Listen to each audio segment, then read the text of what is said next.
when I hit Greece, after all the going around the world twice, after all those, it was instant recognition. I'd been around the world twice and been to all countries. I liked Australia, I liked this country, I liked that. But I never had the feeling that I had when I came to Greece. I got off the plane and it was like a religious touch. It was the earth touching me, the creator, if you like, but not in my head. That was the amazing thing. I discovered Greece through my feet, up my legs, into my body, not from my head down in that direction. It wasn't so much the spirit of Greece that was touching me. It was the body. And if we touch in the body, we can find God, if you like, find the meaning to it all rather than being touched in the head. And it's amazing how so many people do find what I'm trying to say through the body rather than the head.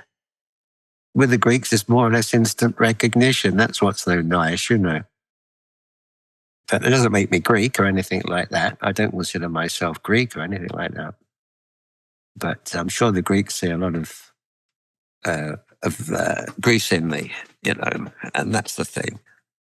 It's lovely knowing all the Greeks on so many different levels, from the fisherman to the, what's her name, and from the priest to the mayor. I mean, you know, they see me and they, you know, I'm just like part of the landscape. It's a lovely feeling that, you know, to live here like that. Closest to freedom. And democracy in another sense, to me, real democracy in a way. When you come here, you walked into what you thought democracy should be. No one said anything. No one told you to do anything. If you presented yourself or you looked after you wasn't, you know, making problems for everybody. Nobody was. There was no point. Everyone liked being here. You know what I mean? You come to Greece and all of a sudden you're, you know, I think you've got a bit of that just by coming here, you see. So I could say that the angels have got their eye on you. I refer to Greece as the beginning and the end of the Western world. I just wish that the rest of the world would give Greece more credit for this. You know, it's not that the Greeks are asking for credit, they are not. But they've got a lot to offer. This land has got a lot to offer. You don't come here to want to change things. You know, you want to come here to learn about life itself. When God created the world and he threw a big rock down and said, we'll call this America. Another rock down, we'll call this England. Another rock down, this is France. When he had finished creating the world, he had a few little rocks left all over and he threw them in the sea and said, oh, well, we'll call that Greece. But,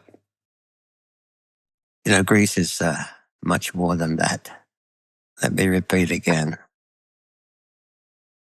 Greece to me is still the beginning and the end of the Western world. Yeah. 100 years in a place like Greece, it's just another page in the book. You know, throw it to the wind. May seem a lot elsewhere, but 100 years in Greece.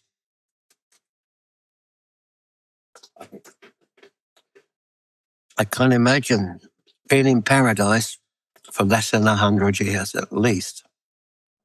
Just come here and see for yourself, see what I'm trying to say. Let it all go, leave it all behind and come here naked as we were born, as we were created. I just wish they would come, like ΔΑΛΙ, the filmmaker, and just feel it for himself, you see. I'm not telling him anything here. He's feeling it. He's on his way, you know. He may never go anywhere else.